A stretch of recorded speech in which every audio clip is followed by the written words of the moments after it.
Em nome do Pai, do Filho e do Espírito Santo. Amém. Programa de formação católica do dia 11 de março, terça-feira. O que podemos fazer pelas almas dos fiéis defuntos? Os primeiros vestígios de uma comemoração coletiva de todos os fiéis defuntos são encontrados em Sevilha, na Espanha, no século VII, e em Fulda, na Alemanha, no século IX. O fundador da festa foi Santo Odilon, abade de Cluny, o qual a introduziu em todos os mosteiros de sua jurisdição entre os anos de 1000 e 1009. Na Itália, em geral, a celebração já era encontrada no fim do século XII, mais precisamente em Roma, no início dos anos de 1300. Foi escolhido o dia 2 de novembro para ficar perto da comemoração de Todos os Santos. Neste dia, a Igreja especialmente autoriza cada sacerdote a celebrar 3 missas especiais pelos fiéis defuntos. Essa prática remonta ao ano de 1915, quando, durante a Primeira Guerra Mundial, o Papa Bento XV julgou oportuno estender a toda a Igreja esse privilégio de que gozavam a Espanha, Portugal e a América Latina desde o século XVIII. Tertuliano, bispo de Cartago, afirma que a esposa roga pela alma de seu esposo e pede para ele refrigério e que volte a reunir-se com ele na ressurreição, oferece o sufrágio todos os aniversários de sua morte. O prelado atesta o uso dos sufrágios na missa, na liturgia oficial de Cartago, que era um dos principais centros do cristianismo no século III. Durante a morte e o sepultamento de um fiel, este fora beneficiado com a oração do sacerdote da igreja. Falando da vida de Cartago no século III, sobre a vida religiosa, e vemos o clero e os fiéis a cercar o altar. Ouvimos os nomes dos defuntos lidos pelo diácono e o pedido de que o bispo ore por esses fiéis falecidos. Vemos os cristãos voltar para casa reconfortados pela mensagem de que o irmão falecido repousa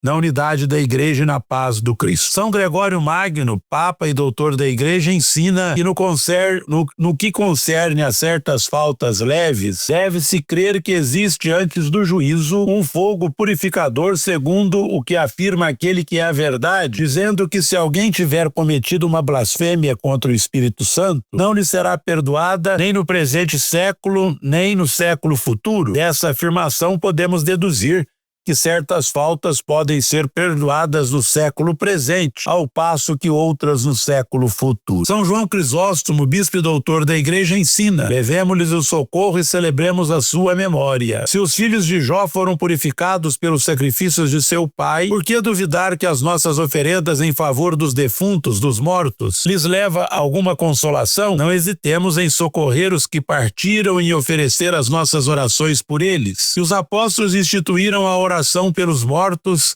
e esta lhes presta grande auxílio e real utilidade. Da mesma forma, rezando nós a Deus pelos defuntos, ainda que pecadores, não lhe tecemos uma coroa, mas apresentamos Cristo morto pelos nossos pecados, procurando merecer e alcançar propiciação junto a Deus clemente, tanto por eles como por nós mesmos. Sobre o rito de ler os nomes dos defuntos na missa, perguntamos: o que há de mais nisso? O que há de mais conveniente, de mais proveitoso e mais admirável? Que todos os presentes creiam, viverem ainda os defuntos, não deixarem de existir e sim existirem ao lado de Deus? Com isso, professa-se uma doutrina piedosa. Os que oram por seus irmãos defuntos abrigam a esperança de que vivem, como se apenas casualmente estivessem longe. E sua oração ajuda aos defuntos, mesmo se por elas não fiquem apagadas todas as dívidas. A Igreja deve guardar este costume recebido como tradição dos pais. A nossa mãe Igreja nos legou preceitos, os quais são indissolúveis e definitivos. Os cânones de Santo Hipólito, que se referem à liturgia do século III, contêm uma rubrica sobre os mortos. Caso se faça memória em favor daqueles que faleceram, por todos os defuntos, os quais fazemos comemoração, assim rezamos: santifica essas almas, pois tu as conheces todas, santifica todas aquelas que dormem no Senhor, colocas em meio a santas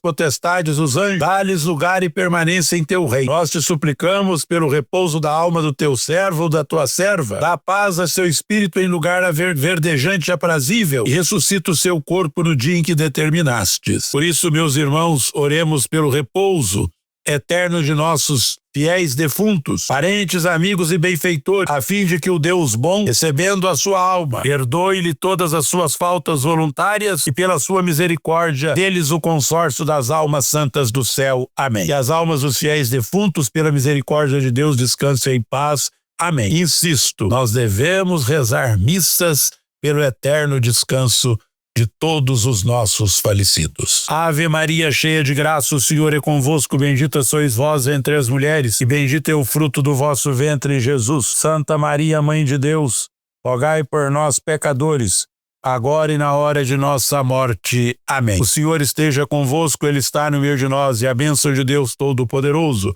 Pai, Filho e Espírito Santo, desça sobre vós e permaneça para sempre. Amém. Ide em paz e glorificai o Senhor com a vossa vida, graças a Deus.